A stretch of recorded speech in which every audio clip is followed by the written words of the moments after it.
హంస గాయత్రి. అందుకే అన్ని జీవులలో యజ్ఞోపవీతము ఉన్నది. మనం ధరించే యజ్ఞోపవీతము నూలుపోగు మాత్రమే అని భావిస్తే ఇక్కడే ఆగిపోతాము. ఆల్రెడీ ఆగిపోయాం మనం. గాయత్రి గాయత్రి గాయత్రి అంటే దేహము మీద ధరించేదే అనుకుంటున్నామే కానీ గాయత్రి అంటే సకల జీవులకు సృష్టికర్త అయిన ఈశ్వరుడు ప్రసాదించారు అని చెబుతుంది మంత్రం. యజ్ఞోపవీతం పరమం పవిత్రం ప్రజాపతేః సహజం పురస్తాత్ ఆయుష్యం అగ్ర్యం ప్రతిముంచ శుభ్రం యజ్ఞోపవీతం బలమస్తు తేజ అని అంటారు. ఈ మంత్రం చాలామందికి కంఠస్థం అయి ఉంటుంది. కొంతమంది వరకు మాత్రమే ఈ యజ్ఞోపవీత ధారణ ఉంది. అయితే చాలామందికి ఈ యజ్ఞోపవీత ధారణ లేదు. అది భౌతిక ప్రయోజనాలకు సంబంధించిన అంశము. వాటితో ప్రస్తుతం మనకి అవసరం లేదు. అయితే పారమార్థికంగా చూసినట్లయితే ఇది అందరి యందు వర్తిస్తుంది. ఇంతకుముందు మనం చెప్పుకున్న నూలుపోగుల యజ్ఞోపవీతం మనం వేసుకున్నది. కానీ నువ్వు అడగకుండానే ఈశ్వరుడు వేసినారు యజ్ఞోపవీతం.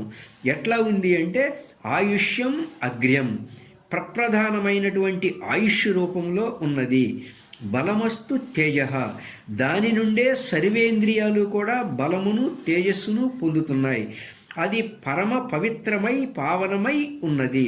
అట్టిదాన్ని ఈశ్వరుడు అన్ని ప్రాణులకు ఇచ్చేశారు. అదే యజ్ఞోపవీతము. ఆ యజ్ఞోపవీతమే పవిత్రమైనటువంటి శ్వాస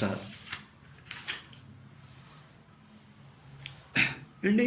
అలా అంటే రేచకపూరక సంచార ఊపిరియే, ఆ ప్రాణమే, ఆ హంస స్వరూపమే గాయత్రి స్వరూపము. అంటే శ్వాసయే గాయత్రి దేవి. కాబట్టి సర్వప్రాణులకు శ్వాస అనేటువంటి యజ్ఞోపవీతము ఉన్నది. ఆడ మగ తేడా లేకుండా. అండి గాయత్రి మంత్రాన్ని విచారిస్తే ఎవరికి ఉందో ఎవరికి లేదో తెలుస్తుంది. ఒక్కసారి గాయత్రి మంత్రం దగ్గరికి వెళ్దాం. ఓం తత్సవితుర్వరేణ్యం భర్గో దేవస్య ధీమహి ధియో యో నః ప్రచోదయాత్. అంటే ఏ చైతన్యమైతే మా యొక్క బుద్ధివృత్తులను ప్రేరేపించునో అట్టి ప్రేరకుడైన దైవము యొక్క శ్రేష్టమైన తేజస్సును గురించి ధ్యానిస్తున్నాను అంటుంది గాయత్రి మంత్రం. అయ్యా, ఏ దైవమైతే మాలో ఉండి మా సర్వేంద్రియాలకు చేసే తేజస్సును కలిగిస్తూ ఉన్నదో అట్టి తేజస్సును కలిగించే దైవము యొక్క స్వరూపాన్ని ధ్యానిస్తున్నాను అని చెబుతుంది ఈ మంత్రం. అంటే నీ యథార్థ స్వరూపాన్ని పొందమని చెబుతుంది ఈ గాయత్రి మంత్రం. మన బాహ్య ఇంద్రియాలకు కదలిక ఏ దైవం వల్ల ఏర్పడింది? ఏ దైవం యొక్క తేజస్సు చేత ఇంద్రియాలు పనిచేస్తున్నాయి? చెయ్యి ఏం చేస్తుంది? పని చేస్తుంది అంటాం. చెయ్యే పని చేస్తుందా అంటే కాదండి. లోన ఉన్నటువంటి ఆత్మ చేతిని పనిముట్టుగా తీసుకొని పని చేస్తుంది. అయ్యా, కన్నుంది కదా, ఏం చేస్తుంది? కన్ను చూసిద్దండి. కన్నే చూసిద్దా అంటే లేదు. మన లోపల ఉన్నటువంటి స్వరూపమగు ఆత్మ ఆ కన్నుని పనిముట్టుగా తీసుకొని చూస్తూ ఉంది. అలాగే మన మనసు ఆలోచిస్తూ ఉంది, బుద్ధి నిశ్చయిస్తూ ఉంది, అహంకారము అభిమానిస్తూ ఉంది. ఏమండి, ఇలా ఏ దైవము చేత నా యొక్క మనసు కానీ, నా యొక్క బుద్ధి కానీ, నా యొక్క ఇంద్రియాలు కానీ ప్రేరణ కలుగుతున్నాయో అట్టి దైవం యొక్క తేజస్సును గురించి ధ్యానిస్తున్నాను అని చెప్తుంది గాయత్రి మంత్రం. ఎవరు ధ్యానించాలి, ఎవరు ధ్యానించకూడదు అని మంత్రంలో లేదండి. పురుషులు ధ్యానించాలి, స్త్రీలు ధ్యానించకూడదు అని ఎక్కడ ఈ మంత్రంలో లేదు. మూలస్వరూపంలో ఏ చైతన్యమైతే మా యొక్క బుద్ధి వృత్తులను వ్యవహరింపజేస్తూ ఉందో అట్లు వ్యవహరింపజేసే దైవం యొక్క తేజస్సును ధ్యానించుచున్నాము. అదయ్యా నీకు గాయత్రి మంత్రం చెబుతుంది. అయ్యా, నీ స్వరూపం అది అని చెబుతుంది. అట్టి గాయత్రి అనబడేటువంటి హంస గాయత్రి అంటే శ్వాస అందరిలో ఉంది అని చెబుతుంది ఆ మంత్రం. చూడండి, సర్వత్రా ప్రాణినాం దేహే జపో భవతి సర్వదా హంసా సోహం ఇతి. ఏంటి పారమార్థికంగా చూసినప్పుడు ఒకే వర్ణం అందరం కూడా. ఏంటయ్యా అంటే శూద్ర వర్ణం.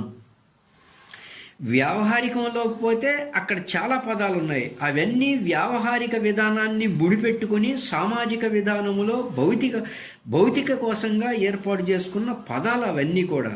పారమార్థికంగా చూసినట్లయితే ఒకే ఒక్క వర్ణం, అదే శూద్రవర్ణం. ఈ విధానములో ఎవరైనా కానీ తన జన్మతః వచ్చినటువంటి శూద్రత్వాన్ని, జన్మన జాయతే శూద్రః, తన జన్మతః వచ్చినటువంటి శూద్రత్వాన్ని పోగొట్టుకోవాలి అన్నట్లయితే అందరికీ అర్హత ఉన్నది అనేటువంటి మాట. ఉపనయన సంస్కారము అనేది ఇక్కడ సర్వమానవులకు అవకాశం ఉన్నది. అది ఎవరికైతే బ్రహ్మ జిజ్ఞాస కలుగుతుందో వారంతా కూడా దీంట్లోకి రావచ్చు.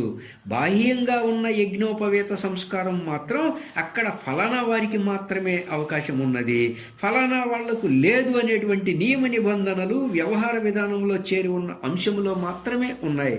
కానీ ఇక్కడ పారమార్థికంగా చూసినట్లయితే ఎవరికి బ్రహ్మ జిజ్ఞాస కలుగుతుందో, ఎవరికి మోక్షం పట్ల జిజ్ఞాస కలుగుతుందో, ఎవరికి బ్రహ్మజ్ఞానం పట్ల అపేక్ష కలుగుతుందో అతడు ఎవరైనా కావచ్చుగాక, అందరికీ కూడా ఉపనయనాది సంస్కారము పొందుటకు ఇక్కడ ఆధ్యాత్మికంగా పారమార్థికంగా అందరూ అర్హులే.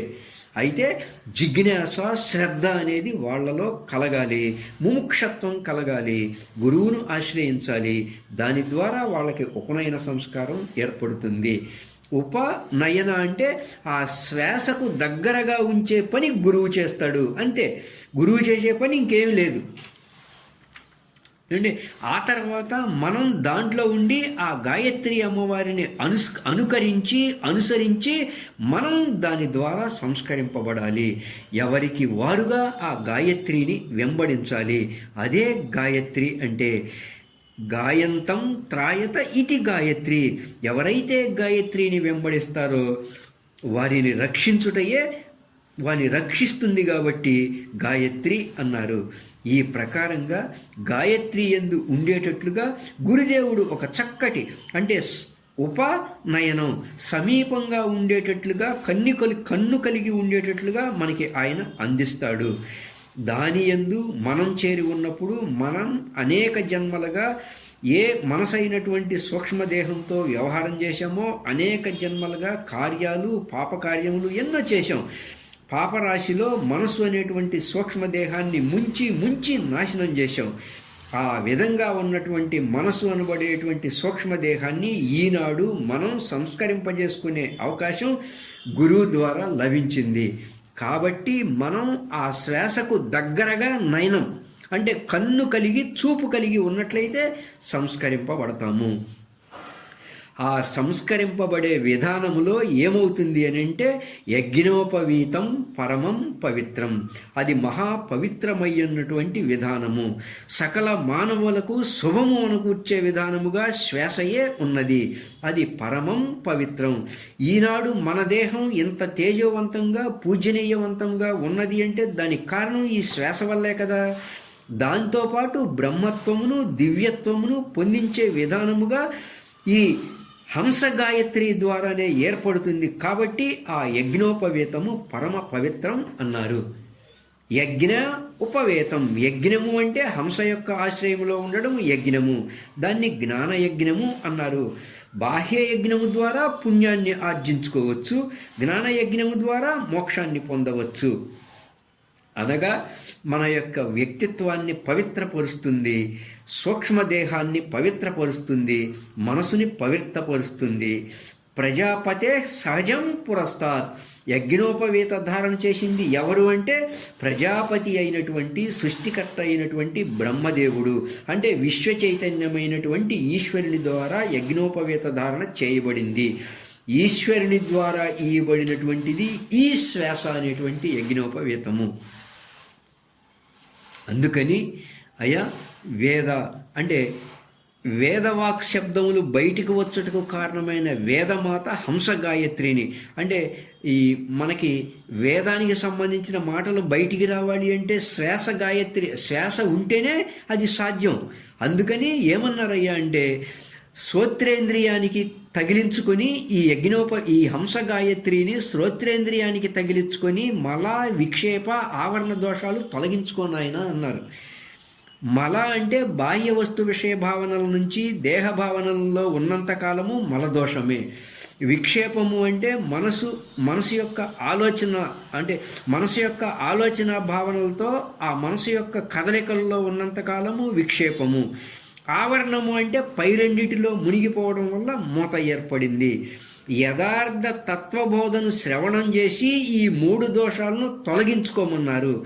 ఎంతెంత శ్రవణం చేస్తావో అంతంత జ్ఞానం కలుగుతుంది అనేటువంటి అంతరార్థ ప్రబోధంగా అయా శ్రోత్రేంద్రియానికి ఈ హంస గాయత్రిని తగిలించుకొని మళ్ళా విక్షేప ఆవరణలను తొలగించుకోనాయన అన్నారు. దీంట్లోని పరమార్థం వేరే. నువ్వు నిలువగలిగితే ధ్యాన నిష్టలో, నువ్వు ధరించగలిగితే ఆ హంస గాయత్రిని, నువ్వు అంతర్ముఖ ధ్యానంలో ఉన్నావా అది సోహం అవుతుంది. అంటే ఆ బ్రహ్మమే నేను అనే విధానంగా ఉంటుంది. నువ్వు బహిర్ముఖంలో ఉన్నావా హంస అంటే నిన్ను హింసించేదిగా ఉన్నది. మహాత్ములు ఆ హంస స్వరూపాన్ని సోహంగా మార్చుకున్నారు. దురాత్ములు ఆ హంస స్వరూపాన్ని, ఆ హంస గాయత్రిని ఊపిరిగా మాత్రమే వాడుకుంటూ ఉన్నారు. ఎవరు తనను ధ్యానిస్తారో వారిని తరింపజేస్తుంది. ఎవరైతే తనను తెలుసుకొనక పట్టించుకోక అవివేకంగా వ్యవహరిస్తారో వాళ్లను దూరం చేస్తుంది. అందుకని గాయత్రీ ధ్యానమందు నిలచి శ్వాస మనసు 2 సుషుమ్నాలో నిలిచిపోవుట అనేటువంటి ధ్యాన సమాధి ద్వారా కాలాగ్ని అనేటువంటి మృత్యువును గెలిచి అమృత స్వరూపముగు మోక్షమును బ్రహ్మములో చేరిపోవడమే మానవ జీవిత సఫలీకృతము. లేనిచో ధన్యులము కాజాలము. శ్వాస వెంబడే మనసుంచుట అను ధ్యానములో ఉండుటయే గాయత్రి ధ్యానము. అంటే యజ్ఞోపధారణ చేసినటువంటి పురుషుని మెడలో ఉంటుంది, గమనించండి. యజ్ఞోపవీత ధారణ చేసినటువంటి పురుషుని మెడలో ఉంటుంది, గమనించండి. మీరు లెక్కబెట్టినట్లయితే దానికి 3 ముళ్ళు ఉంటాయి. ఎవరు వేసుకున్నా 3 ముళ్ళే ఉంటాయి. ఇక్కడ సర్వేశ్వరుని ద్వారా నియామకం చేయబడ్డటువంటి యజ్ఞోపవీతానికి 3 ముళ్ళే ఉంటాయి. 1 బహికుంభకము, 2 అంతఃకుంభకము, 3 సహజ కుంభకము. కాబట్టి ఈ 3 ముళ్లతో ముడివేయబడ్డటువంటి యజ్ఞోపవీతము అది సహజ పురస్తాత్ ప్రజాపతే. ప్రజాపతి యగు సృష్టికర్త అగు బ్రహ్మ అంటారు. సృష్టికర్త యగు సర్వేశ్వరుడు అనొచ్చు. ఆ సర్వేశ్వరుని చేత నియామకమై ఉన్నటువంటిది యజ్ఞోపవీతము అన్నారు. ఇది ఎట్లా ఉంది అయ్యా అంటే ఆయుష్యం అగ్ర్యం ప్రతిముంచతి శుభ్రం యజ్ఞోపవీతం బలమస్తు తేజ. ఇది ఆయుష్ను పెంచేదిగా ఉంది. అంటే ఎవరైతే మనసుని హంస వెంబడే ఉంచి భగవంతుణ్ణి ఆరాధించే విధానముగా, గాయత్రీ మాతను ఆరాధించే విధానముగా నివృత్తి మార్గములో పయనించేటువంటి వారుగా ఉన్నట్లయితే అట్టి ఉపనయన సంస్కారము ద్వారా వాళ్ళకి ఆయుష్ని పెంచేదిగా ఉన్నది ఈ యొక్క విధానము. అందుకని ఆయుష్యం అగ్రహ అన్నారు. ప్రతిముంచ శుభ్రం అనగా మనస్సు అయినటువంటి సూక్ష్మదేహంలో ఉన్న మాలిన్యమంతా కూడా కడిగివేయబడుతుంది. మన యొక్క మనస్సు అనేటువంటి సూక్ష్మదేహం పవిత్రమవుతుంది. మనసు పవిత్రమవుతుంది, నిర్మలమవుతుంది, నిశ్చలమవుతుంది, శుద్ధమవుతుంది. బ్రహ్మావలోకనము చేయగలిగే అవకాశము కూడా లభిస్తుంది. కాబట్టి ప్రతిముంచ శుభ్రం అన్నారు. బలం అస్తు తేజ. ఆత్మబలాన్ని, ఆత్మధైర్యాన్ని ఇస్తుంది ఈ ధ్యానము, ఈ హంస గాయత్రి. అంటే మనసు అనేటువంటి సూక్ష్మదేహములో ఎలాంటి బలహీనతలు లేకుండగా ఎంతో ధైర్యముగా ఉండగలిగేటువంటి విధానము ఏర్పడుతుంది. నిర్భయత్వాన్ని పొందే అవకాశము ఏర్పడుతుంది వారికి. ఈ దేహము నేను అనుకునేంత భావము ఉన్నంతకాలము భయాదులే గోచరిస్తాయి. ఎందుకంటే దేహము నశించే అశాశ్వత వస్తువు కాబట్టి. నశించే వస్తువును ఆశ్రయంగా చేసుకొని ఉన్నంతకాలము భయపడే విధానమే ఉంటుంది. బ్రహ్మజ్ఞాని అయి ఉన్నటువంటి అతనిలో ఎలాంటి భయము ఉండదు. ఎందువల్ల అంటే బ్రహ్మము నేను, బ్రహ్మము నశించేది కాదు. ఎలాంటి భావన బ్రాహ్మీ అనుభవం వల్ల సిద్ధిస్తుంది. కాబట్టి యజ్ఞోపవీతం బలమస్తు తేజ. తేజస్సు అంటే దాన్ని బ్రహ్మ తేజస్సుగా చెప్పుకొచ్చారు, బ్రహ్మ వర్చస్సు అని అన్నారు. మహాత్ములు ధ్యానం చేసేటప్పుడు వారి శిరస్సు వెనకాల ఒక తేజోపుంజమును చూస్తాం. అట్లా దేవతామూర్తుల శిరస్సు వెనకాల కూడా తేజోపుంజమును చూస్తాం. ఏమిటి దాని అర్థము అంటే వారి యొక్క ముఖమునందు బ్రహ్మవర్చస్సు ఎప్పుడూ కూడా ఉంటుంది. అనగా హంస గాయత్రి ద్వారా బ్రహ్మావలోకనము చేసేటువంటి వాళ్ళల్లో ఆ బ్రహ్మవర్చస్సు అనేది ఏర్పడుతుంది కాబట్టి అది వర్చసం అని చెప్పారు. ఈ ప్రకారంగా అప్పుడు వారు ఈ హంస గాయత్రి అనేటువంటి యజ్ఞోపవీతాది సంస్కారము అన్నారు. అంటే ఉపనయన సంస్కారము పొందినటువంటి వారికి మాత్రమే యజ్ఞోపవీత ధారణ అని అర్థము. అలా యజ్ఞోపవీతానికి 3 పోగులే ఉంటాయి. ఒక్కొక్క ముడికి 3 పోగులు, ఒక్కొక్క పోగుకి 3 పోగులు. లెక్క పెట్టండి, మొత్తం ఎన్ని అయినాయి? 3 × 3 = 9, 9 × 3 = 27. ధ్యానములో ఉన్నప్పుడు ఈ శ్వాస అనేటువంటిది 2 అంగుళములు తగ్గుతూ ఉన్నట్లయితే 10 అంగుళములతో ఆడేటువంటి శ్వాస మొట్టమొదటగా ఈ హంస గాయత్రిలో మనసు నుంచినప్పుడు పృథివీ పంచకము జడమవుతుంది, నెక్స్ట్ జల పంచకము జడమవుతుంది, నెక్స్ట్ అగ్ని పంచకము జడమవుతుంది, నెక్స్ట్ వాయు పంచకము జడమవుతుంది, నెక్స్ట్ ఆకాశ పంచకము జడమవుతుంది అన్నారు. ఎందుకంటే మన శరీరంలో ఉన్నవి కూడా పంచభూతముల్లో చేరి ఉన్నాయి. ఆకాశ పంచకము ఏంటంటే జ్ఞానము, జ్ఞాత, మనో, బుద్ధి, చిత్త, అహంకారములు. వాయు పంచకం ఏంటయ్యా అంటే వ్యాన, ఉదాన, సమాన, ప్రాణ, అపాన వాయువులు. అగ్ని పంచకం ఏంటయ్యా అంటే శ్రోత్ర, త్వక్కు, చక్షు, జిహ్వ, ఘ్రాణము. అండి జల పంచకం ఏంటయ్యా అంటే శబ్ద, స్పర్శ, రూప, రస, గంధ విషయాలు. పృథివీ పంచకం ఏంటయ్యా అంటే వాక్కు, పాణి, పాదము, గుహ్యము, పాయువు.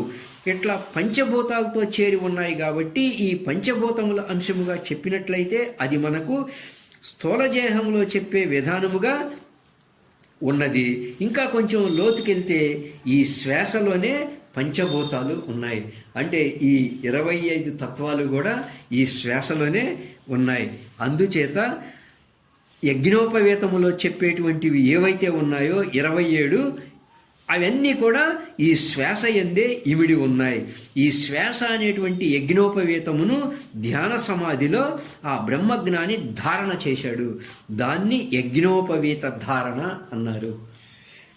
ఎప్పుడైతే అలాంటి ఉపనయనము, అంటే శ్వాసకు దగ్గరగా ఉండటము, నయనము అంటే కన్ను, అలాంటి కన్ను కలిగి హంసయందుండి జ్ఞానయజ్ఞమును ఆచరించి ఆ విధముగా ఏ యొక్క హంస అయితే, ఏ యొక్క శ్వాస అయితే ఇన్ని తత్వాలతో ఇమిడి ఆ మొత్తంగా ఉన్న యజ్ఞోపవేతాన్ని, బ్రహ్మజ్ఞాన్ని ఆ ధ్యాన సమాధిలో తన యందు ధారణ చేశాడు. అలాంటి విధానాన్ని పొందటం కారణంగా ఆయనలో జన్మతః వచ్చినటువంటి ఆ శూద్రత్వం అనేది తొలగిపోయి అతడు శాస్త్రీయ బ్రాహ్మణుడయ్యాడు. బ్రహ్మజ్ఞానాతు బ్రాహ్మణ, అది ద్విజత్వంగా చెప్పుకొచ్చారు. జన్మనా జాయతే ద్విజ శూద్ర, కర్మణా జాయతే ద్విజ. కాబట్టి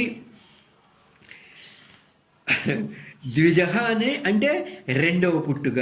అనగా మాయ అనేటువంటి పొర నుంచి విడబడి బ్రహ్మజ్ఞాని అయ్యాడు కాబట్టి అక్కడ 2వ పుట్టుక అన్నారు. తల్లి గర్భములో ఉన్నటువంటి మావిని విచ్ఛిన్నం చేసుకొని ఈ భూమి మీదకు వచ్చాడు, దేహభావాన్ని పొందాడు, అది ప్రథమ జన్మ. దేహభావం కలిగి లోకములోకి రావడాన్ని ప్రథమ జన్మ అన్నారు. ఎప్పుడైతే గురువు చెంత చేరి గురువు ద్వారా బ్రహ్మ విద్య అధ్యయనం చేసి ధ్యానమును తీసుకొని హంస యొక్క ఆశ్రయంలో ఉపనయన సంస్కారాన్ని పొంది నివృత్తి మార్గంలో పయనించి ఆ గాయత్రీ మాత సన్నిధిలో ధ్యాన సమాధిని పొందినప్పుడు అప్పుడు యజ్ఞోపవీత ధారణ పొందినటువంటి వాడై ద్విజుడయ్యాడు, బ్రహ్మజ్ఞాని అయ్యాడు. అంటే మాయ నుంచి బయటపడి బ్రహ్మజ్ఞాని అయ్యే విధానముగా ఏర్పడుతుంది. ఆ ప్రకారంగా జన్మతః వచ్చినటువంటి శూద్రత్వమును ప్రతి ఒక్కరూ కూడా పోగొట్టుకోవాల్సిన విధానం ఉంటుంది. ఇక్కడ స్త్రీ పురుష అనే విధానాలు ఏవీ లేవు. ఆధ్యాత్మికంగా చూచినప్పుడు ప్రతి ఒక్కరికి ఈ సంస్కారము పొందవచ్చు. ఎవరైతే గురువును ఆశ్రయిస్తారో గురువు ద్వారా వారు సంస్కరింపబడతారు. వారు ఉపనయన సంస్కారము గురువు ద్వారా పొందుతారు. వారు సాధన చేసి యజ్ఞోపవేత ధారణ కలవారై ద్విజులై బ్రహ్మజ్ఞానులై తరించే అవకాశము వాళ్ళకు ఏర్పడుతుంది హంస గాయత్రి గమనికలో ఉండటం చేత.